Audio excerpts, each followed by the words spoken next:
We should do that in a clip. You do that, and then I'll get started. Welcome to the Friend of Sinners. Today we just want to talk about let's restart that.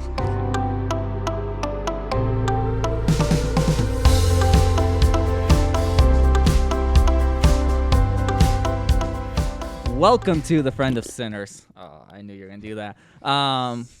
Last episode we talked about our stories and the impact, importance of our stories, and how that kind of translates into our life.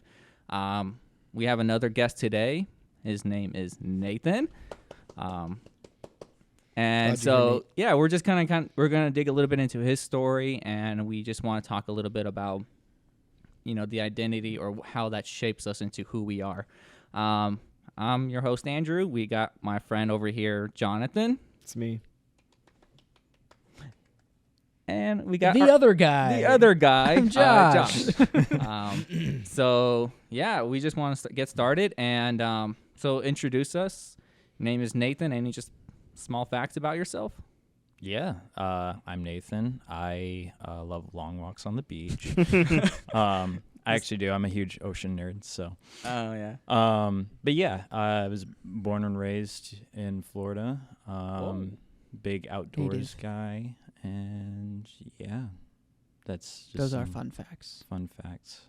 Was that here we're talking about? Where I think Chris was saying he was born in Florida, and now I know 4 people that. Yeah, there's not many. Where were you born? Born and raised. Here, right here. Like right Really? here. Yeah. Like right in this hospital? Yeah. Okay. Dude. Thanks for that's giving cool. away Is my that personal HIPAA? info. Should we not be saying that? We'll redact that. We'll just bleep it when Jonathan says it, so it just sounds like he's swearing. Also, is what's your crazy. social That's cool. security number? Yeah. No, I love how his intro. I love long walks at the beach. It's like, is this a Tinder setup? I mean, hey, His profile. you got to get it out there. Yeah, yeah. What was growing up for you? What's kind of your story in this? Or Yeah. I was born and raised right here in good old Florida. Growing up, I have my mom, dad, and 2 older siblings. So I'm the youngest of 3. And growing up, we've all been pretty close, but family life was a little rough, just because dad has his issues and all that. But growing up, was always involved in doing anything outdoors, anything ocean related. I loved going to Moat Marine, did all the summer camps there. So again, super ocean outdoors nerd. And yeah, just I guess for the most part, just grew up just living life, as kids do. Get to middle school. I'd struggled in elementary school a little bit from my ADHD, but I had a lot of really good counselors and stuff to help me with that. So I learned. yeah. Did that actually help you? Oh yeah. Really? Because I kind of come from a holistic kind of family, so we don't do pharmaceuticals too much. So it was really nice because, too, I feel like I actually learned real coping skills instead of just relying on medicine to fix all my problems. So I actually know how to deal with the things I struggle with. Whoa, that's I am cool. pro counseling. Yes. Do it. Yes. And yeah, going into middle school, again, things just kind of get more difficult academically from there. Around 8th grade, so I was also raised in a Methodist church, and I never really it's kind of one of those cultural church things where you just kind of go to church on Sunday morning. I liked the donuts and the pink lemonade and, vacation Bible school every summer, but I didn't really grasp on to what it all meant. Were you a regular attendee, or was this what was it, the Easter Christmas people? What was that? Creaster. Yes. No, we actually did go every week. Okay. Yeah, Mom really thought it was helpful, especially with everything happening at home. It was a good kind of foundation for us and kind of helped us connect with other kids and stuff like that. So we did go pretty frequently. And she was really involved in volunteer work there. So Nice. But yeah, around 8th grade, my older brother kind of went his own way spiritually, and I kind of followed suit in that. And I'm an atheist now. watched all like the typical atheist YouTubers and stuff like that. Bill Nye, the science guy. No. Love Bill Nye. Yeah, he was cool in middle school, and then I started to like him a little less. And quickly, transitioned from that to like agnosticism, and then like very quickly after that was like a spiritualist, I guess you could say, because I've always had kind of a intuitive sense of like there's something out there. Yeah. There's always something out there. And from there, so like around high school, I studied a lot of different spiritual stuff from like Buddhism, Hinduism, and eventually ended up like studying paganism and kind of followed that path for a couple years. I thought paganism was kind of like an overarching thing over a lot of different religions. Is paganism, are you saying is like a specific religion? So that's actually a great question. Paganism is an umbrella term. I followed more specifically Celtic traditionalism. So Okay. like Druidism kind of. How did you Yeah. pick it?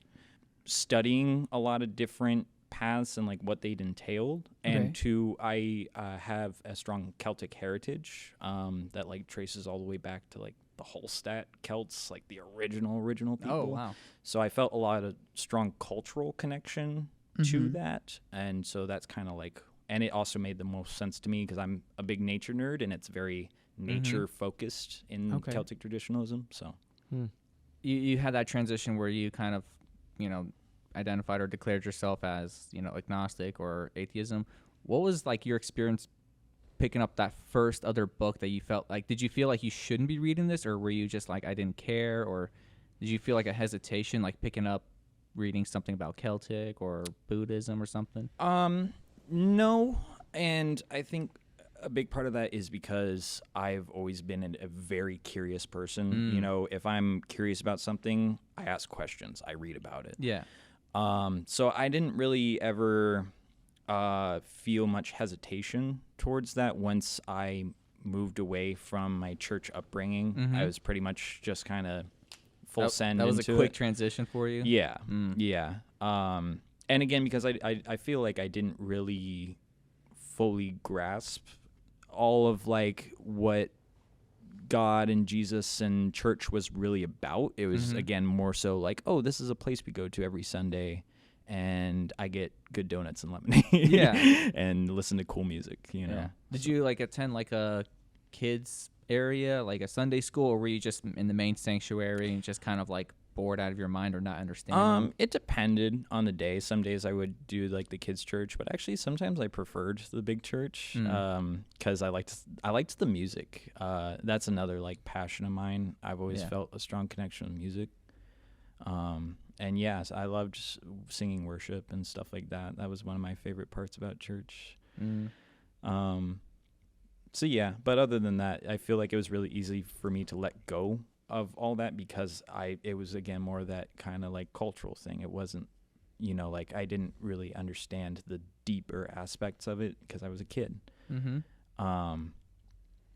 But yeah, so going into high school and getting like in my first serious relationships and stuff like that, from there it kind of just like quickly goes off the rails. Pretty much Still practicing paganism, that sort of thing? So I'd say actually more at this time I was more interested in like Buddhism. I didn't really start dedicating myself to like the Celtic paganism till maybe about my senior year of high school. So yeah, the early parts of high school were more so just reading and curiosity about different things, and again like more so Buddhism and stuff. So what was the practice of being a pagan? Well, it depends on, what specific path of paganism you choose, because, there's the Celtic traditionalism, there's Wicca, there's Asatru, Odinism. A lot of evil. Huh? A lot of evil. Yes, Yeah. yeah.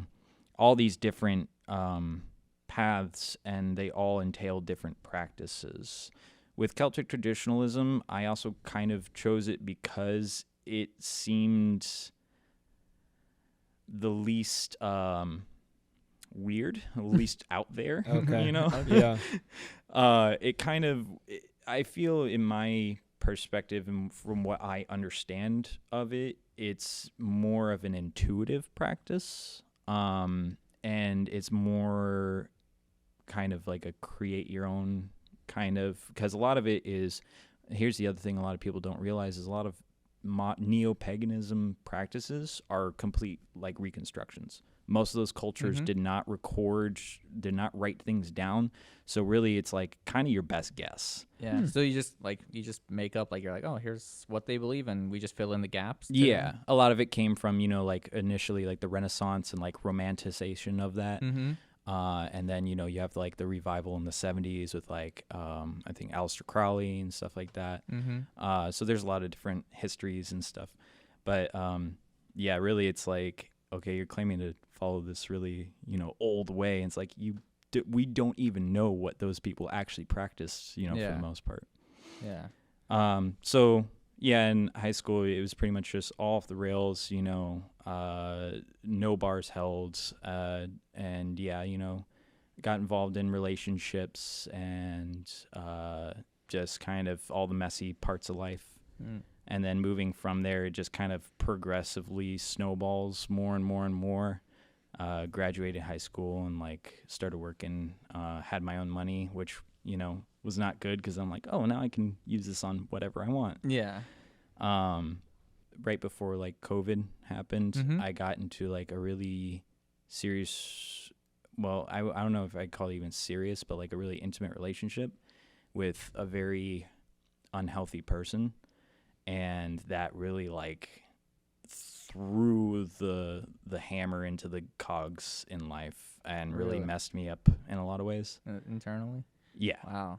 That'll happen. Yeah. Still going on the same track spiritually. Yes. Yeah. Yep. Okay. Still pagan, and like if not more pagan now, Mhm. like Okay. more serious about my beliefs and stuff like that.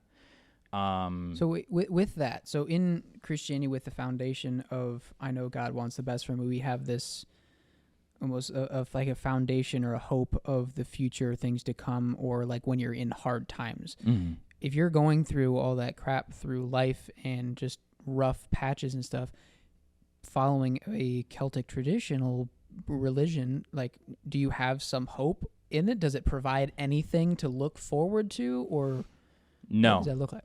Not in the same sense of like a Christian perspective.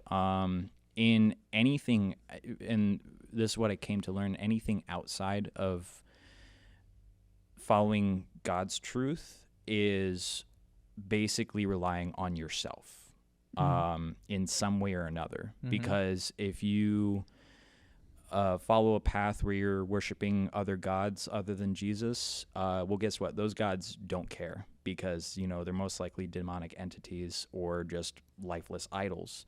So they're not going to really be personable with you. And if they are, they're probably working towards your demise. So they're going to lead you into those things that actually hurt you, whether you realize it at that moment or not. And in other ways, like in the way for me, it was mostly like I'm responsible for myself. I'm responsible for everything I do and my happiness and my future.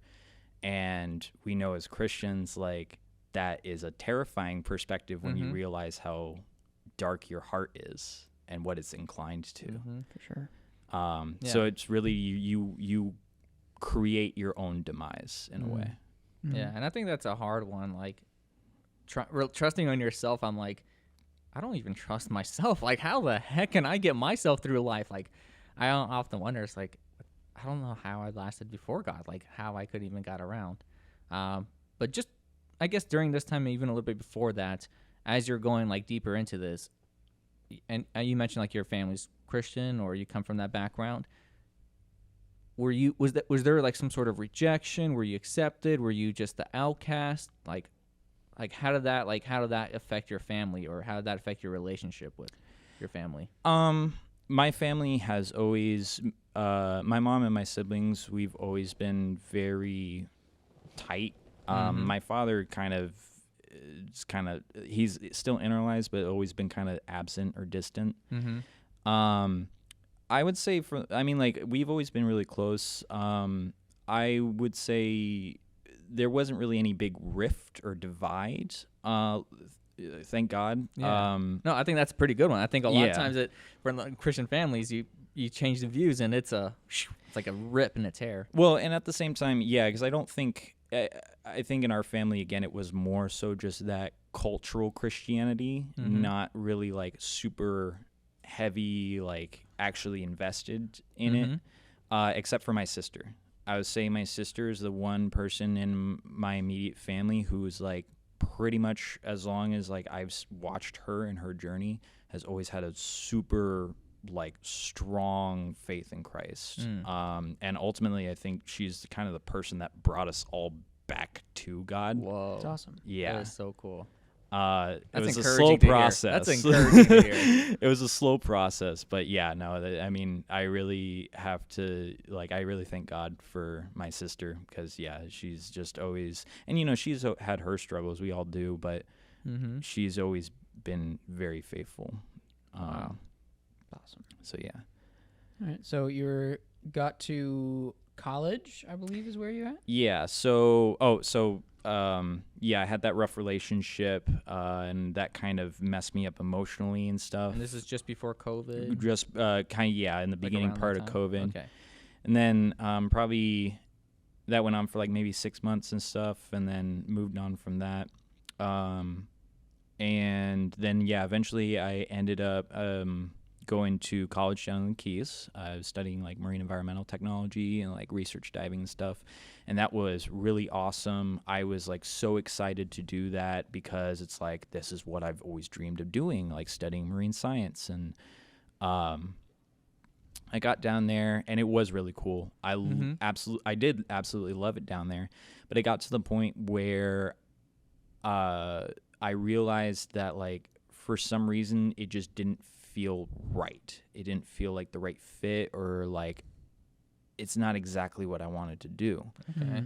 And it was very expensive too to live down in the Keys. Yeah. So I did a year down there, and I ended up moving back in with my parents up here, and that was kind of a big blow for me because like, man, come on, I thought this was it. You know, I thought this was going to be the thing that got me to the next chapter in my life. Right. And I didn't really know, I just felt kind of defeated. Like I didn't really know why I'm back in my parents' place and blah, blah, blah. And then around October of 2022, Okay. a year ago. Yeah. Wow, yeah, that is a year ago. Yeah. Time goes by. October 31st of 2022. Halloween. Yeah, which is also kind of a big holiday in paganism. You know, Samhain is what they call it.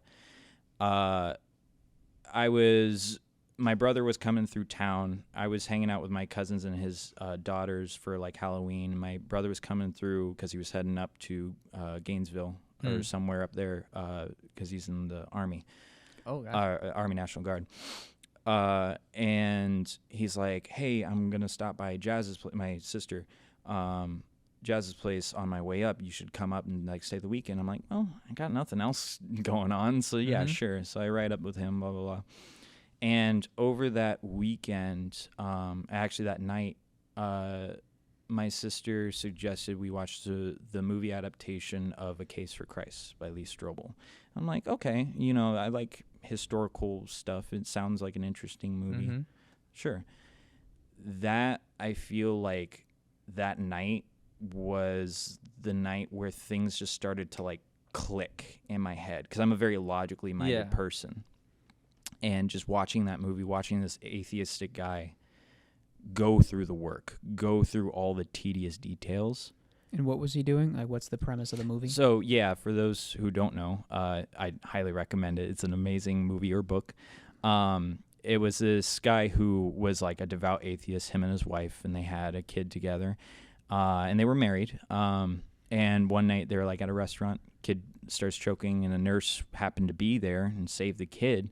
And the nurse was a believer and kind of like took that opportunity to share, you know, the gospel in a way with the wife. The wife like really held on to that and got like curious, started like going to church and stuff. And the husband was like, this is ridiculous. I'm going to prove why this is all a farce, you know? So he goes through, he's a journalist, a very popular journalist at the time, for criminal court journalism. So he's very used to like collecting evidence and stuff. And he goes through, he speaks to all these different experts, believers, non-believers, you know, anatomists, biologists, historians, and trying to disprove, you know, all these different key points in Christianity and Jesus's resurrection and stuff like that. And he reaches the point where it's like, I can't disprove this. There's too much evidence. There's too much going for this case. And eventually it leads him to the point where he kind of like breaks down and realizes like, I have nothing else to stop me from believing in this. And his wife became a believer, and so like he ended up becoming a believer. And that's like, I think, pretty much his true story of his life. Just kind of watching him go through all these evidence really started to click to my logical mind. And I feel like that was the night God kind of like knocked on the door. Yeah. And I was just like, he's just like, I'm here. I'm like, you're there. I can't like deny that. So from that point on, I started researching and reading the Bible. I was still kind of like unsure about whether or not to start believing fully. And then I got introduced to 640 at the holiday party, and started coming to that regularly. And like, I feel being surrounded by people who accepted that I was kind of like starting on that journey and didn't shy away from hard questions and helped me figure things out, just kindled and fostered that faith. And like, I feel I attribute a big part of why I am still walking this path to all the people I've been surrounded with in 640. Yeah. That's great. So what would you say, how was life, just daily life, different from following after a pagan religion to following after Jesus? In some ways, daily life isn't different. You know, I still go through the struggles we all go through. You know, life is hard. But I think the main difference is, two main differences I would say is, I have a hope that the struggles I'm facing are for some reason, even if I don't quite understand it. And two, I view the way I act and go about life in a different way. I'm aware of how I used to be, whether how I used to be was evil, you know, and we don't typically, I think, say like, oh, that's evil, Right. you know, in our day-to-day lives. But like, when we really think about it, like, I was living completely selfishly for myself, taking advantage of opportunities or people, and just going from that to how God has kind of opened my eyes to that. It's a completely different approach. How I approach life is different. Yeah. I just love this, and I think this just kind of just keeps like reinforcing the idea of like how important stories are, because like what your story is was affected by someone else's story. You know, Lee Strobel, like, you know, your life started to change because you started to see what he went through, and like that just kind of puts you in a spiral. And I'm like, dude, this is why it's so big. Like, just what we see, what we hear, and what we experience from other people, like, just really shapes us. And I just think that's so funny. Like, did your sister knew that was gonna be something? Like, did you ask her like, why did you pick that movie? No, actually, I should ask her that. I haven't asked her that yet. But I mean, she's always been like kind of trying to chip down the walls a little bit, trying to like, you know, again, share the gospel, share the good news. But yeah, I don't think she thought that would be the thing that kind of changed my mind. She was like, oh, let's just put on some Christian movie. Maybe this might help. And it's like, whoa, that actually like really started. I think another thing that also influenced me, so I look up to my older brother a lot. He's kind of like the main masculine example I have in my life. And he got married to my wonderful sister-in-law now, who's from Finland. So she has the most hilarious accent. I love her to death, though. Yeah. But she was a pastor's kid, Uh-huh. and grew up very religious. And I think in their relationship, he came to know God through her. Oh, And wow. so seeing him make that, because again, he was the reason why I walked away from God, because I saw him do it. And I'm like, oh, that's a thing I can do. Mm-hmm. And so to see him come back to God, I think also had a really big influence. When you were in paganism, all that, what was your view of Christians? Early on, again, like in that like atheistic to like spiritual early phase, I saw Christians as these weirdos, you know, and like judgmental. You viewed them as judgmental. Yeah. Us, yeah. And again, I think part of that is what the world tells you Christians are. And again, like back then I was very liberalistic in a lot of my politics and stuff like that. So, you know, to hear all of the you know, traditional Christian views, I'm like, that's bigoted. That's, you know, like, why would you think that?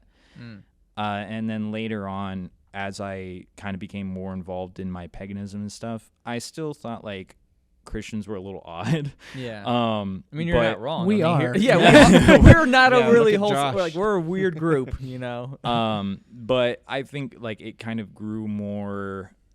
I guess I had a universalist perspective of like, you know, whatever your path is, Oh, I man, see. you know, if whatever works for you, works for you.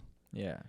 So that's kind of how my view shifted over time. Yeah. But yeah, when I was younger, I definitely thought like these people are conservative and hateful and, you know, just not welcoming.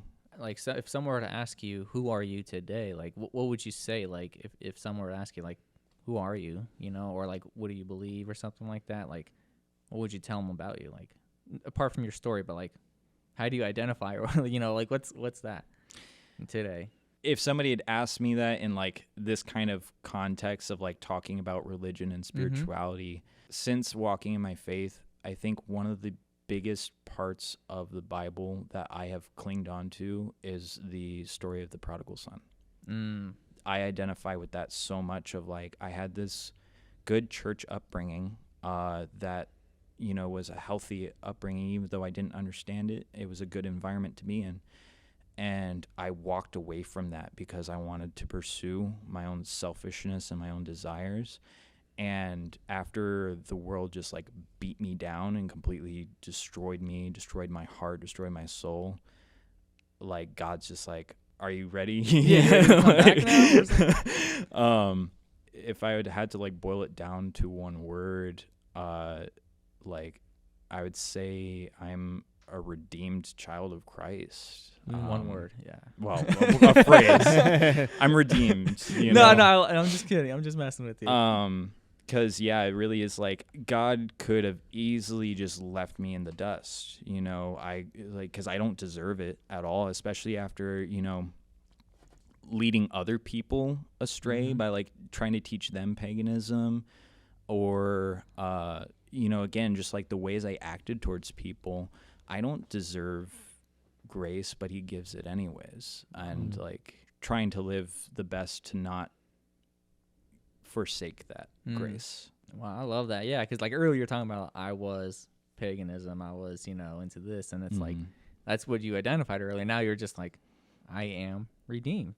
And I was again, like, it wasn't just like some, you know, high school kid that likes to go to Hot Topic and tries to be edgy. Like, I was devoted to my practices. You know, I did rituals. I, you know, was very devoted. And again, I argued people like, this is why Christianity is wrong, and this is why, or not even that necessarily. Well, I did that when I was younger, but just kind of like, here's what I follow, and you should follow, like, you should make your own path. You know, you don't have to listen to what the tradition says. Yeah. So, in like kind of relating to Paul in that way, like how Paul was like a killer of Christians and God redeems him, like that again, like I cling on to stuff like that because I tend to beat myself up over a lot of things. And so just to see how God has redeemed all of these broken people, like helps me hold on to that hope.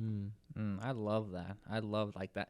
and like you was just saying I'm redeemed, like, and your story just matches that. Your story just speaks that, like, where you're coming from and just kind of like where you ended up now. And like, mind you, this is only like a year ago. Like, Yeah. you're fresh and new. You're like a little wet behind the ears still. You're like a baby, you know? And in some ways, like, it's really cool to see how much I've grown in that year. But then especially recently with like some of the struggles I've been going through, I also like, again, I think in some ways God uses it to humble me of like, okay, you're still new to this. Like, Yeah. But at the same time, I feel, again, I'm a perfectionist. I tend to be very self-critical. And I think one of my biggest things that I've learned in my walk with God is to definitely not abuse grace, but to accept grace and not to kill myself over, over some mistake that I made. Yeah. Yeah. Well, the devil wants you to stay stuck in your guilt and shame and just keep bringing it back up and up. It's the difference of guilt and Condemnation? Conviction. conviction. Oh. Thank you. Where conviction is like a prodding of a championing. Like, yeah, that was stupid. You know it. We know it. Everybody knows it. But keep going. Like, move on from that. And guilt is, yeah, that was stupid. You're a stupid person. You're gonna be stuck there. And it's wanting to keep you there. And one is, let's keep going. If you talk to old Nathan from this vantage point, how would you talk to him about the Lord and who Jesus is? Because he would have said you're critical and conservative and hateful and If we're talking, like 9th or 10th grade Nathan, probably I would say like, it's not worth it.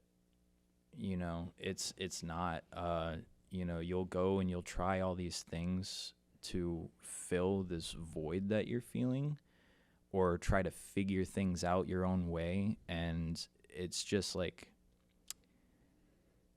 you'll learn a lot, but there'll be painful lessons and you'll find that it was all like, it could have all easily been avoided. Granted, I mean, it's kind of the thing of like, we can't change our pasts, and my past is like what made me who I am today.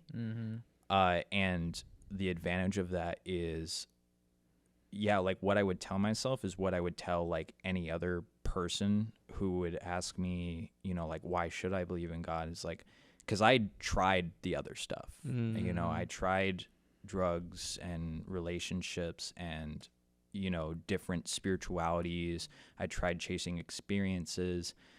None of it works. Like it's just because what you're trying to fill is that love, is that feeling of like belonging and purpose, and nothing can like truly satisfy you except God and his church. It's like you're trying to, it's like that kids game where it's like all the shapes you're trying to fit in the holes. You got a God-shaped hole in your heart that nothing else is going to fit. Exactly. And for me, a big part of it was like seeking relationships, seeking to be loved. And I think that's still something I'm definitely still learning, but it's again, like learning not to, we were talking about it in Better Man group of like not expecting those things to fulfill a purpose that they can't. And learning to let go of that too, like learning to let go of that control. Like if I could tell myself anything in the past, I'm thinking like I wouldn't learn it unless I went through it. I'm like, I wouldn't tell me anything different, because otherwise I don't think I would have learned my lesson. I'm one of those like, I got to get hit, smacked in the face. Oh, I agree. Heavy and multiple times to be like, okay, maybe I'm going in the wrong direction here. No, I like seeing other people fail and being like, I don't want to do that. Yeah. Like, you do it first, and then I'll see if I want to. I just like watching other people fail. It just makes me feel better. It's enjoyable sometimes. So, now that you've kind of like started this walk, you're still pretty new, but what would you say is probably like the biggest change you can probably like look back to yourself a year from now? What would you think would be like one of your biggest changes? Or something maybe a family member be like, oh, you're no longer like angry, or you're like, what do you think was to be something? That is a good question. He's no longer doing rituals. Yeah, I Oh, mean, that's yeah. true. So you mentioned bad relationships. I was in a unhealthy relationship as well, and so it affected me mentally, physically, and spiritually.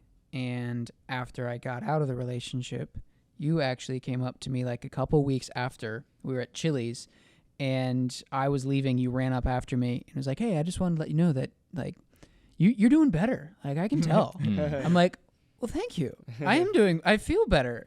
And then it wasn't until like the next day or something I texted you or called you. It was like, what stuck out? Like what was different? And you were like, "Well, you're praying differently."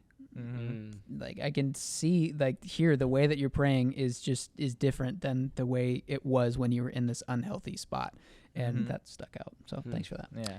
It's always those little subtle comments you just don't think would make a big difference. But no, I remember like it was a shift, and I was like, I can't quite tell what was different, but I just knew it was different. Yeah, I think it helped kind of jog my mind a little bit. I think it's just kind of like my mom, my siblings just kind of saying like, you carry yourself better. You know, you seem like you almost like they said like you kind of have that light in your eyes again that you had when you were younger.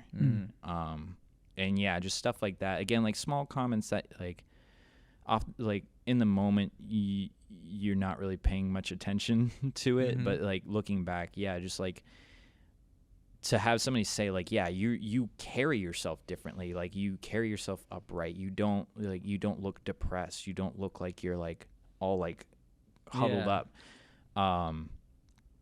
stuff like that, small things, but I think it speaks to a larger reality of like how you feel about yourself and how you feel about the world too.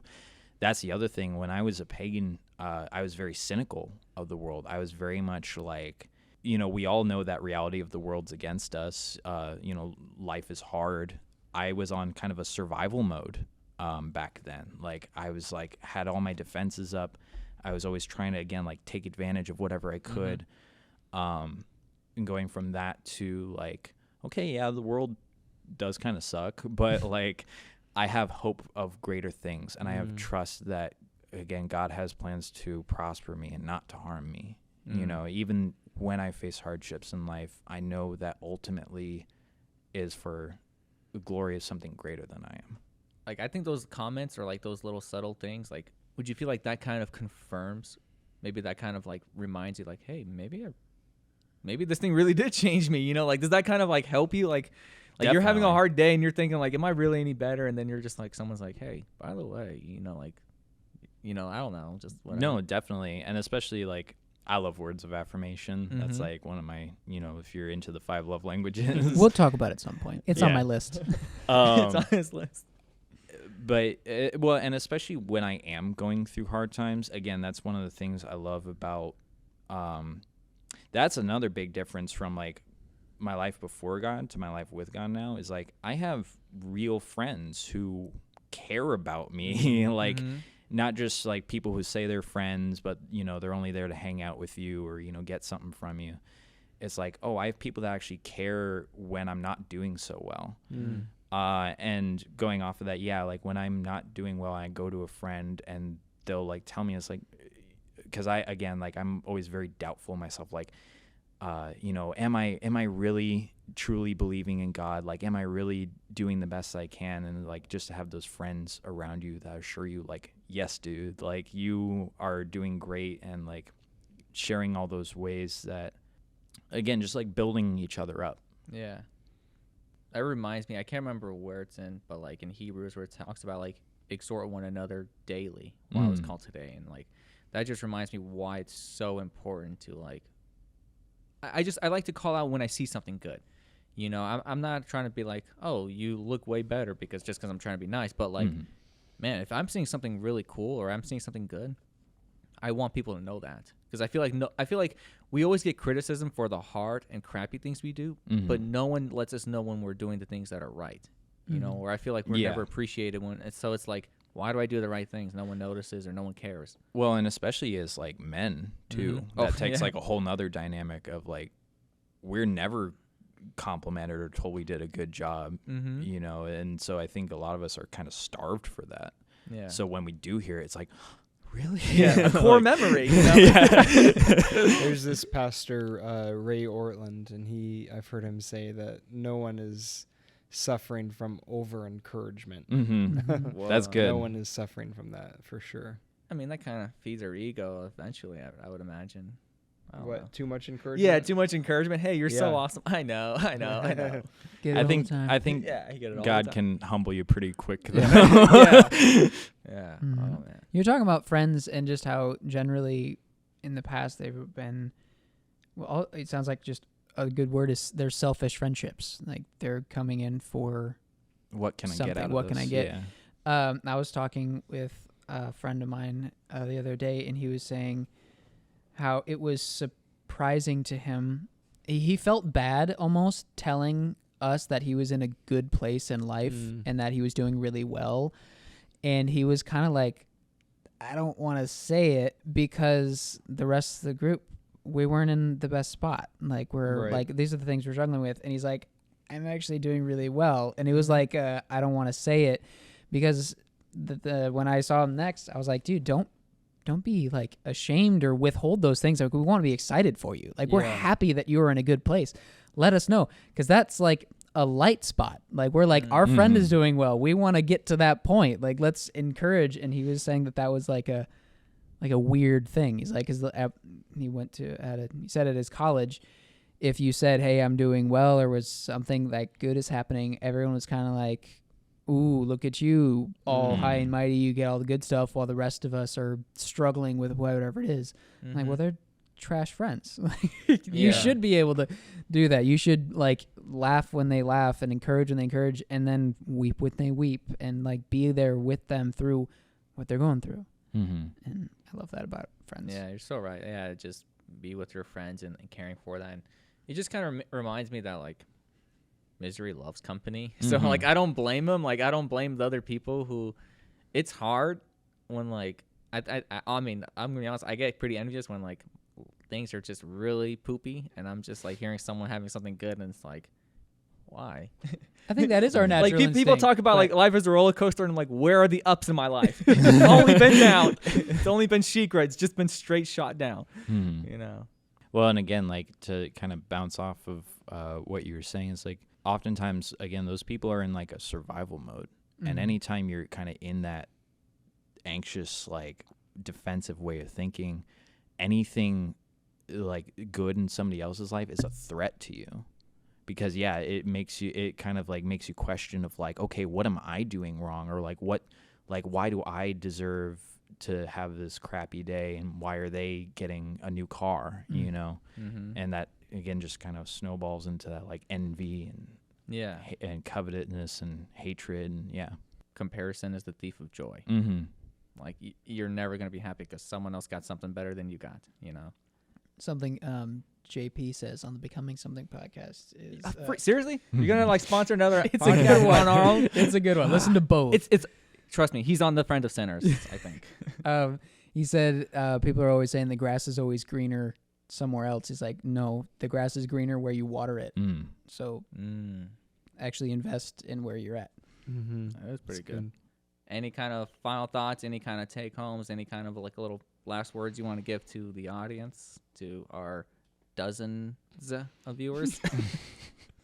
Yes. I want to kind of promote the idea you've been teaching us in young adults group of the whole, I like to think of it as a wedding cake because it looks like a wedding cake and it makes me think of the relationship we have with God. But how we are living in God's story, and from that comes our identity, and from that comes our actions. So I would say, like, take time in your life to realize what story you're living. You know, are you living God's story? Are you living the American dream story? Are you living a story you're trying to write all by yourself?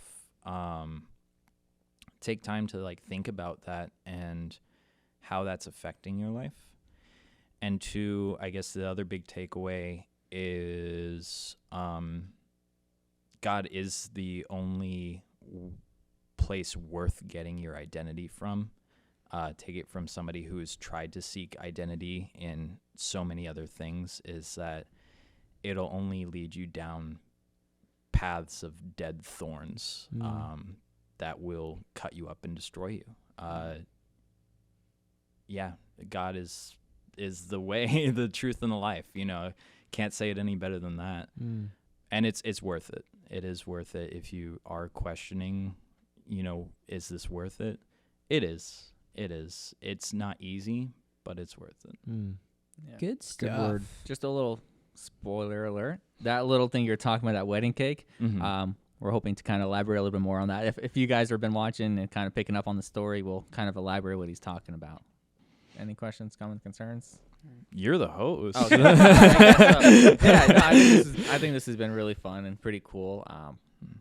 This is so awesome. Like, I love this because, like, we've hung out a couple times and, like, it's just awesome to hear more about you. Like, I'm like, man, I learned some even pretty cool things about you. Like, I already knew some of this, but I'm like, this is so cool. He's kind of a cool guy. Yeah, he's really not that bad. I mean, I just think this was pretty cool. Like, just hearing about, like, how our story just kind of forms our identity. And thank you so much for coming on tonight. Like, it's been pretty cool. I love to have, like, other stories and kind of just learn and kind of glean a little bit from that. So thank you guys. Thank you for watching us on The Friend of Sinners, and you have yourself a wonderful day.